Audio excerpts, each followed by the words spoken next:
And thank you all for being here today. We're glad this day is finally here.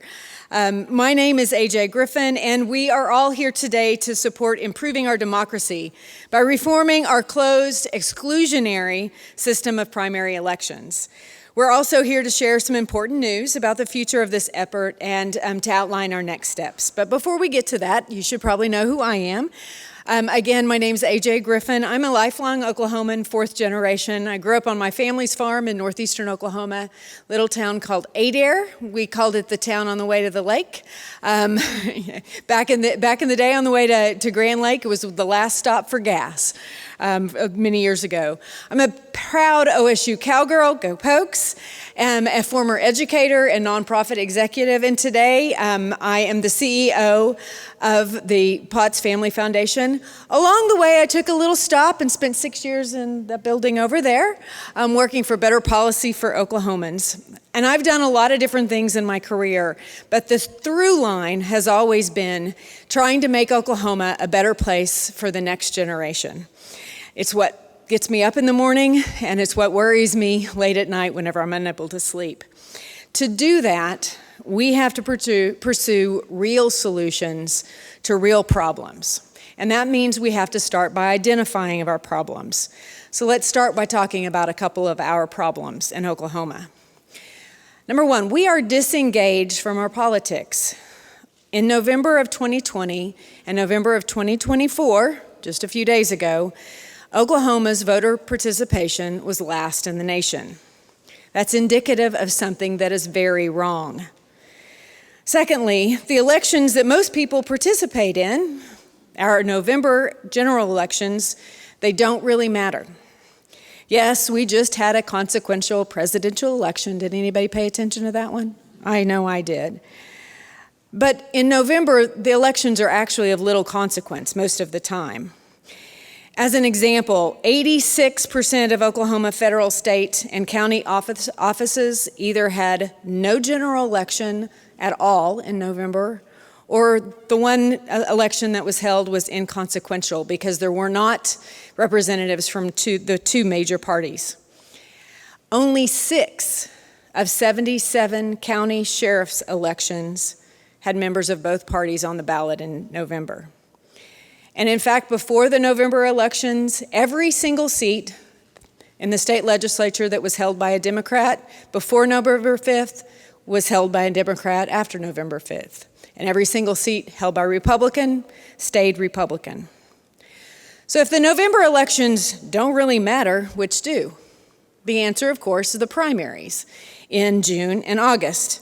That's where the rubber meets the road when it comes to determining how our schools will be funded, how law enforcement agencies will operate, how we support transportation infrastructure, how we tax each other, and all of the other important issues. This is where we define the character of our state and our state government operations. But those are closed, small, exclusive affairs. As you know, currently Oklahoma has a closed primary system. The Democrat, Republican, and Libertarian parties hold their own taxpayer-funded primary and runoff elections, barring members from other parties from participating. Now, independents can vote in the Democrat, but the majority of the races are small and exclusive. And as a result of this closed system, the June primary elections have a less than 20% turnout, and August runoffs generally less than 10% of the voters participate. Republicans in heavily Democrat areas where a Democratic legislator is selected and virtually coronated in the Democrat primary have no meaningful vote. The same can be said for Democrats in heavily Republican areas. And of course, the system is most unfair to independents, who make up more than 1 in 5 Oklahoma voters. There are over 480,000 independents in the Sooner State, and this voting bloc is growing at a faster rate than either of the major parties. The results of this unfair, exclusionary, closed system is that many Oklahomans can't vote. Therefore, they don't. They can't cast a meaningful vote in their election, even if there is an election that is held. And they don't believe our elected officials represent them or their interest, because the system is designed to keep it that way. And therefore, they've lost trust and confidence in our government. That is not a problem that can be ignored. And in fact, it is a poison creeping through our system, and we need to fix it. The cure is election reform in the form of an open primary system. And so I want to introduce our next speaker, Oklahoma United founder and CEO Margaret Kobos, to talk more about open primaries and then how they can help our democracy. And of course, we do have some exciting news for you. Margaret?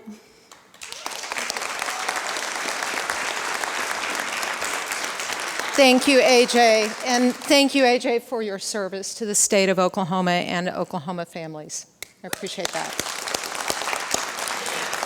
Whew. So what a crowd. I always say that when we show up,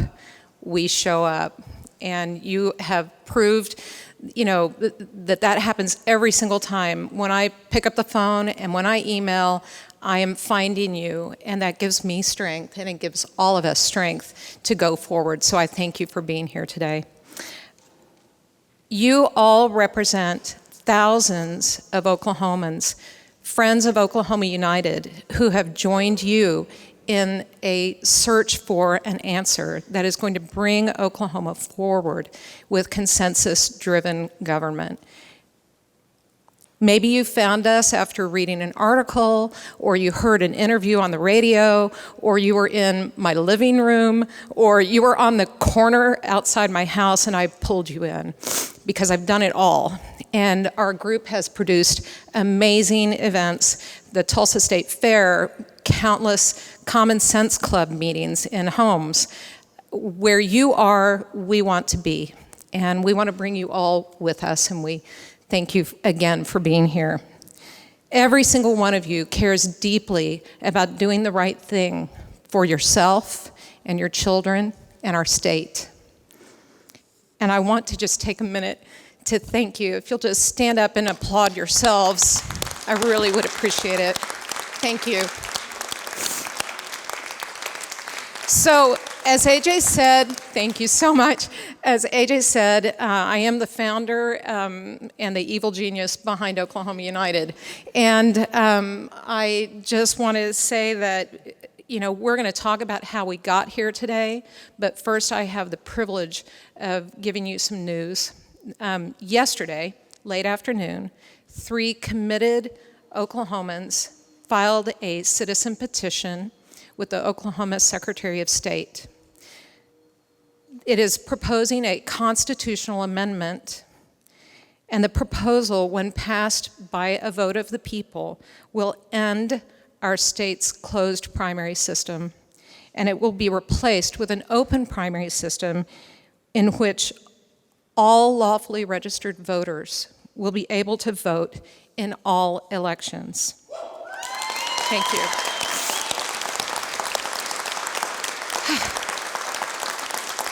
The petition, thank you. The petition was accepted by the Office of the Secretary of State, and it was assigned the number of 835. So we now have State Question 835. It will be supported by a State Question Committee that will be called Vote Yes 835. Thank you. So, I want to explain a little bit about what will happen next. The petition filing kicks off the process for review and approval by the Secretary of State. Vote Yes 835 will be the first petition to proceed under the new rules passed by the legislature last session, and it will be a learning process for all of us. Protest periods are now twice as long as they were in the past, and we have no doubt that party insiders will file objections and challenges. We will overcome these challenges, and we will get this petition in position for Oklahomans to sign. Once collected, all the signatures will be verified, and the petition will be set for an election date. The petition has been filed this week in order to give us time to navigate all of those steps and get this in front of voters in November 2026. The petition will not affect the upcoming 2026 statewide races, including that for governor. We are embracing this opportunity and this timeline. We will not rush our petition. We will use every minute from now until November 2026 to reach out to Oklahoma voters everywhere in our state and explain what our petition is about. We will all have ample time to consider it and think about it and understand the merits of what we're trying to do. Our message starts with voting. Oklahoma is last in U.S. voter turnout. Inconceivably, our turnout percentage actually dropped even lower this fall than it was 4 years ago. So we were last before, and I guess we're more last now. Voting defines democracy. Voting informs our elected officials. Voting delivers consensus. Oklahoma needs more voters voting, but we also have to give our voters someone to vote for. The open primary petition delivers voters.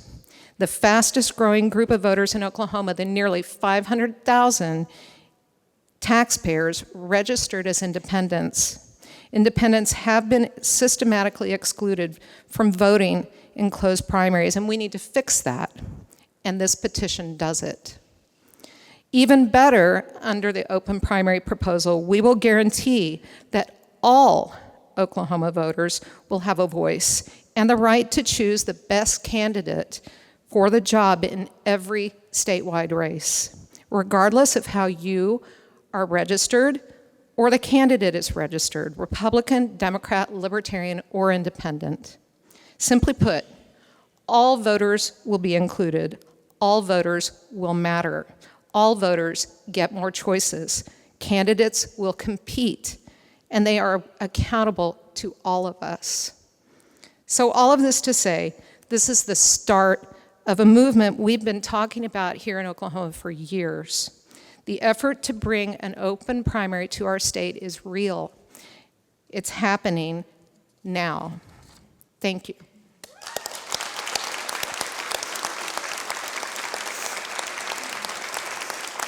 So, some people around the state are going to hear about this issue and open primaries for the first time today in the news.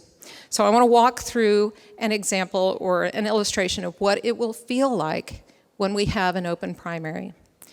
So when we walk into our polling places on a primary election day, we approach the election table and we see the election volunteers who are working at the polls.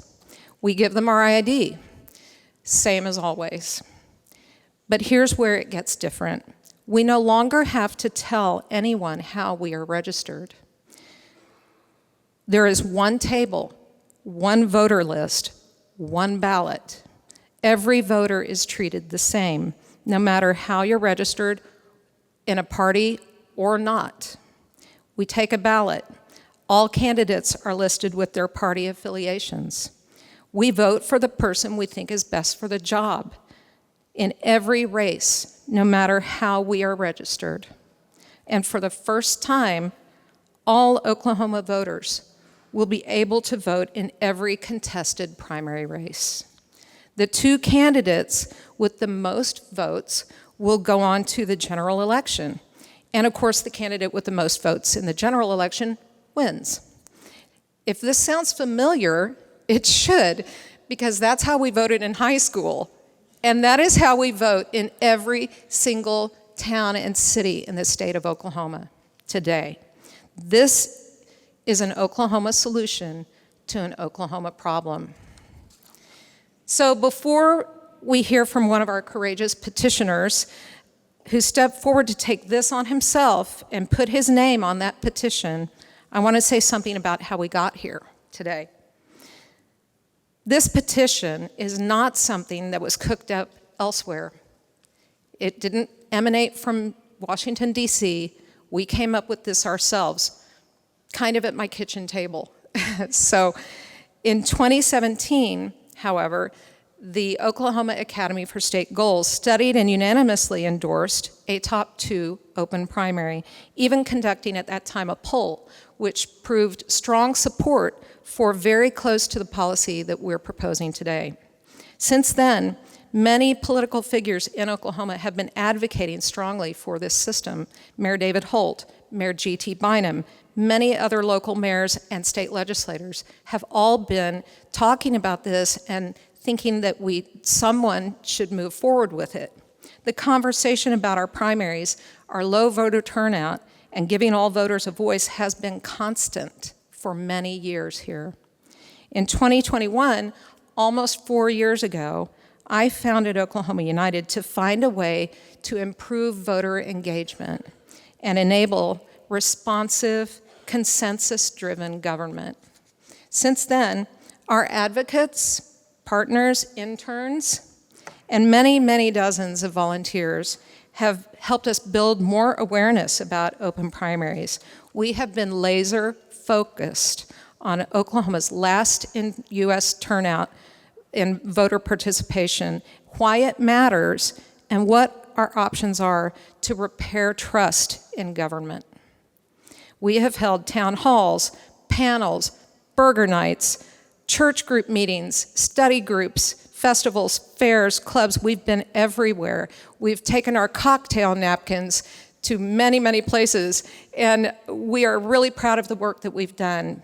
But it has been in cooperation with other groups who already were in place. And we're very, very happy to be able to support the ideas that have come from them and from the people and have brought us here today. We are scheduling a lot more of that activity starting right now through November 2026, and we want you to be part of it, and we ask you to stay tuned because this is just the start.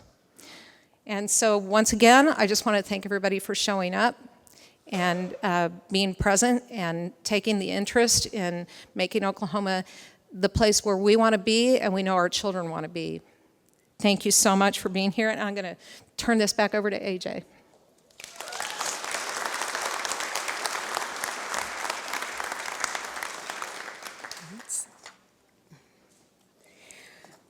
Part of me wants to just yell, freedom! No. Thank you, Margaret, thank you for all you have done. And she literally did start this at her kitchen table. Now we're going to hear from the petitioners that have filed the petition. We're going to start with Tony Stobbe, one of the filers of State Question 835. Tony is an Edmond resident, a political independent, and a veteran of the U.S. Coast Guard. And we're very excited to hear what he has to say. Tony?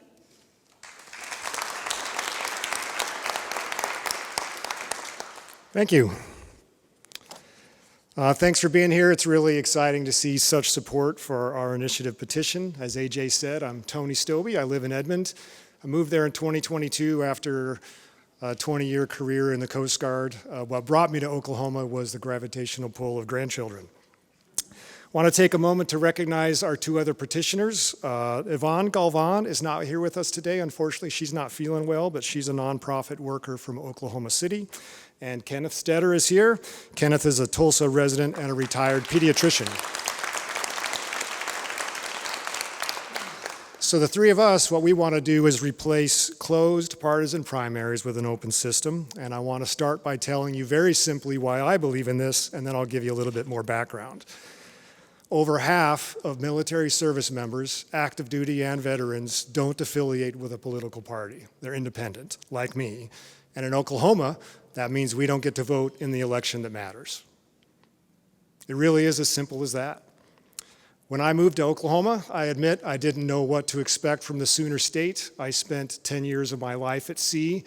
We're pretty far from the ocean here. But in all honesty, I couldn't be more grateful. I actually really like Oklahoma. There's good-hearted people. It's a sense of community, and honestly, there's like an appreciation for veterans that I think is a little bit rare in the country today, and it feels great.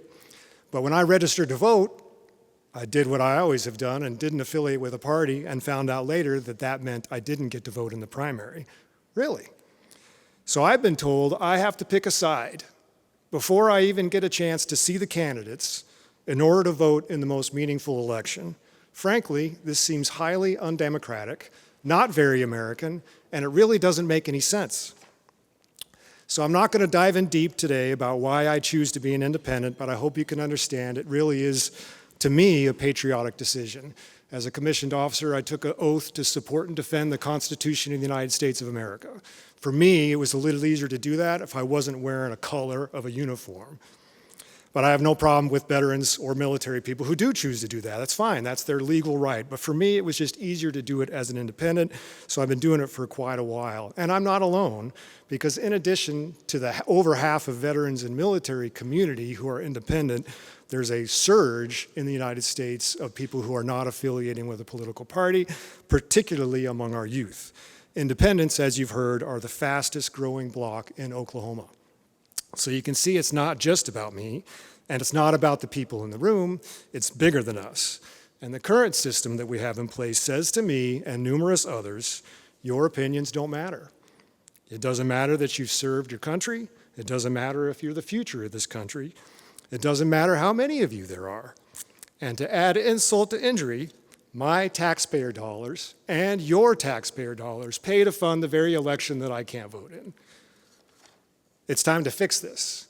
So at its core, this initiative is inclusive, it's fair, and it shifts the decision about who will represent the people closer to all of the people. And frankly, that seems highly democratic and very American, and frankly, it makes a lot of sense. So it's not a Republican cause or a Democratic cause or even an independent cause, it's an Oklahoma cause. And if I've learned one thing about Oklahoma, it is, as Margaret likes to say, a state where people don't like being told what to do.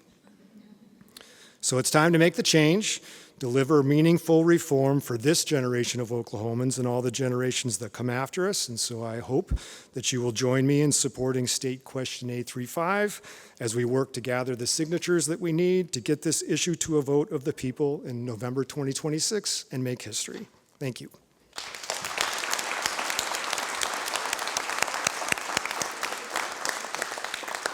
Tony, thank you for your leadership on this issue, and definitely thank you for your service. Next, please join me in welcoming Dr. Donnie Nero, a distinguished educator and leader in Oklahoma. Dr. Nero's career spans nearly 40 years, beginning as a teacher and coach, progressing through roles as counselor, principal, and later as provost of Tulsa Community College Southeast Campus. In 2000, he made history as the first African-American president of Connors State College. His leadership has left a lasting legacy of impact with record enrollments and campus improvements at Connors. Dr. Nero is a champion of education, co-founding the Oklahoma African American Educators Hall of Fame and serving on numerous boards. Today, he lives with his wife in Clearview, Oklahoma. Love all these small town folks. Please help me in welcoming Dr. Nero.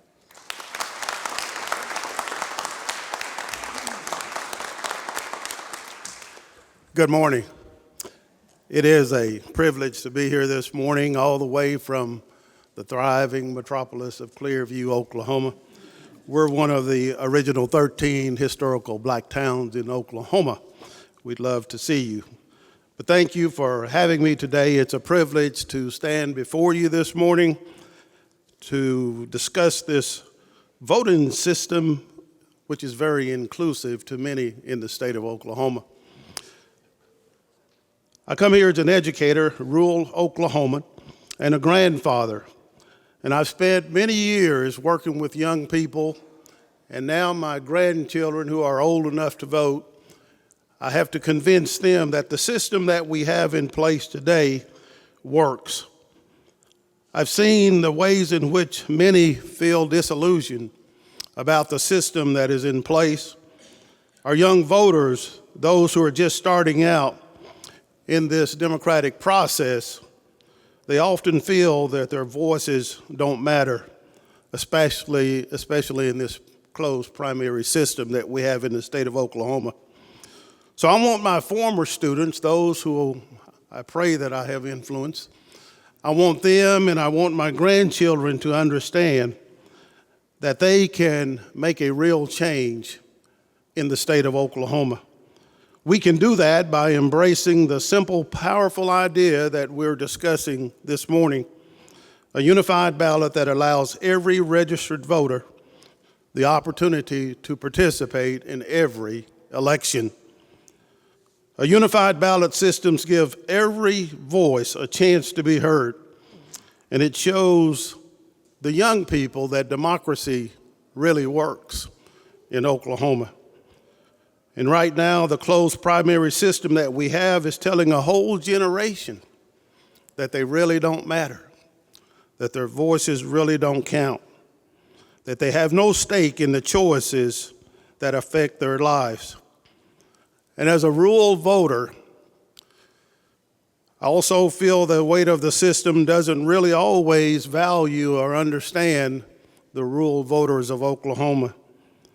Our schools, our farms, and our small communities, we have our own challenges, separate and apart from what's going on nationwide or in Washington, D.C.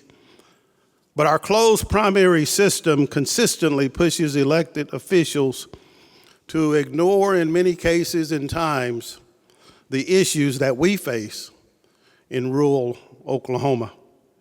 And an open primary or unified ballot would ensure the rural voices seeking a solution that we will be heard and that we will have a seat around the table. And by opening up the primary process to all registered voters, we can choose leaders who truly understand and respect rural Oklahomans. And finally, I want to address or talk about the African American community in the state of Oklahoma. Far too long, we have felt excluded from a system that has not included African Americans. The disenfranchisement to African American voters is very evident. And by keeping the existing primary process, it restricts and it silences the voice of so many historical African Americans who have been left out in the past and may continue to be overlooked or left out. So I've seen the frustrations in our communities, and I stated I have 2 grandchildren who are eligible to vote. And we've tried to get them to register them, and I think, dear, we got them registered. I don't know if they're voted because they don't feel that they're important to the system. And somehow we need to change that the sense of simply being a spectator in the system, it doesn't serve our purpose. And this unified ballot is a step forward to a fairer and more inclusive system where everyone can vote. And this morning, in closing, I believe the unified ballot is about more than opening up primaries. It's about creating a democracy that reflects all of us, young people, older people, you rural Americans, and African Americans in every Oklahoma community. So let's send a message. Let's send a message beginning today that every voice matters and that every community deserves to be represented. Let's fight for a system that encourages participation rather than discouraging it. Thank you once again for being here this morning. Thank you for standing with me today for our children, for our rural communities, and for a more inclusive Oklahoma. Together we can build a brighter, fairer future for all, supporting State Question 835. Thank you.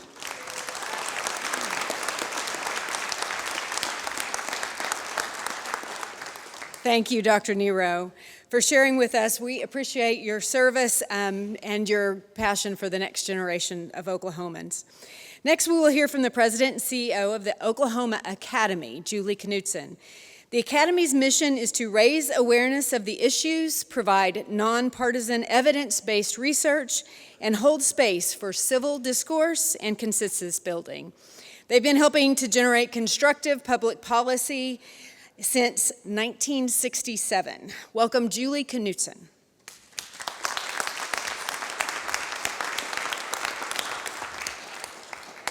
Thank you, AJ, and good morning, everyone. Thank you so much for this opportunity to address an issue that is pivotal to the future of our democratic process here in Oklahoma, the way we conduct our elections. Today, I want to highlight a major consensus recommendation from the Oklahoma Academy Town Hall Conference, which was very recently held, that deserves all of our careful consideration and support. Very quickly, for those of you who may not have heard of the Oklahoma Academy, the Town Hall Conference is held annually and is our major program of work.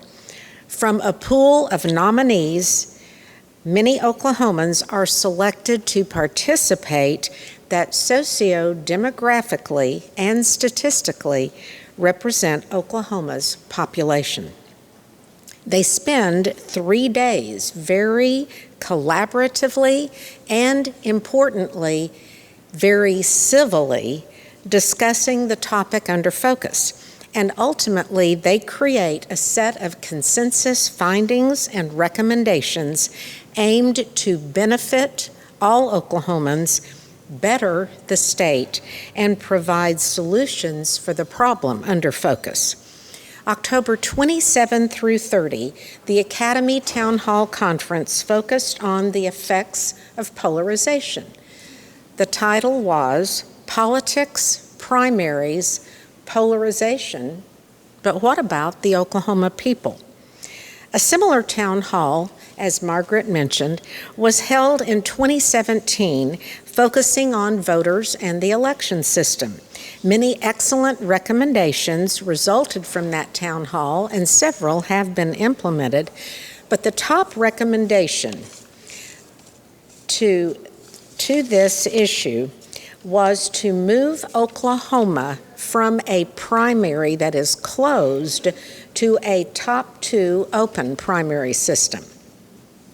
From this recently held 2024 town hall and its participants, the Academy now strongly recommends that the state of Oklahoma adopt an open primary election system.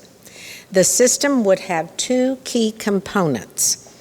Number 1, all candidates, regardless of party affiliation, would appear on a unified open ballot for all eligible voters. And number 2, the listing of party affiliation for each candidate would be shown on the ballot. First and foremost, an open primary empowers all voters. Under our current system, access to certain primaries is restricted by party affiliation, leaving a significant portion of Oklahomans without a voice in the critical early stages of the electoral process. This means nearly half of our state's registered voters are effectively excluded from shaping the choices they'll see in the general election. By moving to an open primary, every voter, Republican, Democrat, Libertarian, and Independent, has the right to weigh in on all candidates, not just those in their own party. This change ensures that elections are not just a tool for political insiders, but importantly, a true reflection of the will of all Oklahomans. Including party affiliation on the ballot provides essential context for voters while preserving the transparency. This approach acknowledges that party identity often informs candidates' platforms and policy priorities, allowing voters to make informed decisions without limiting their choices to party silos. An open primary election system also encourages candidates to appeal to a broader constituency. Instead of focusing solely on their party's base, candidates would be incentivized to address the needs and concerns of the whole electorate. This shift could reduce the polarization that often dominates our political landscape and foster a culture of collaboration and compromise. Ultimately, this recommendation is about trust. Trust in the intelligence and the fairness of the people of Oklahoma. It affirms that every voice matters, regardless of party affiliation, and that our elections should reflect the collective will of the people, not just a subset of them. The Oklahoma Academy Town Hall's recommendation is not about favoring one party over another. It's about putting voters first. It's about creating a system where every Oklahoman has the freedom to shape the future of our state. Today, the first step has been taken to create a system that is more inclusive, more transparent, and ultimately more representative of the values that we hold dear as Oklahomans. Let's seize this opportunity to strengthen our democracy and ensure that it truly serves all the people of Oklahoma. Thank you so much. So, I'm excited to get this effort underway. The talking heads have stopped now. We're going to stop and we're going to start getting down to work. So let the work begin. I believe, as someone who has served in public office and been under the pressure that our system creates, when you're trying to serve a constituency that is varied, where everyone's voice really does matter, that is hard work. And our elected officials are to be commended for the work that they do. Our system excludes a lot of those as voters, and it focuses on a narrow few. We're trying to change that. Not necessarily because we're going to change the results, but definitely because we're going to change the engagement, and that Oklahomans get an opportunity to be connected again with their government. Dead last for voter turnout is not good enough. It's not good enough for me, and it definitely is not good enough for Oklahoma. I will not accept that as a public servant in this state. When we let every voter vote, we can begin to turn the system around. I have a mantra in my life that I'm kind with people and I am brutal with systems. This is a system that needs us to be brutal with it. Thank you for being here today. Thank you for your interest in the launching of State Question 835. And let's let the Oklahoma voters know what it can do for them.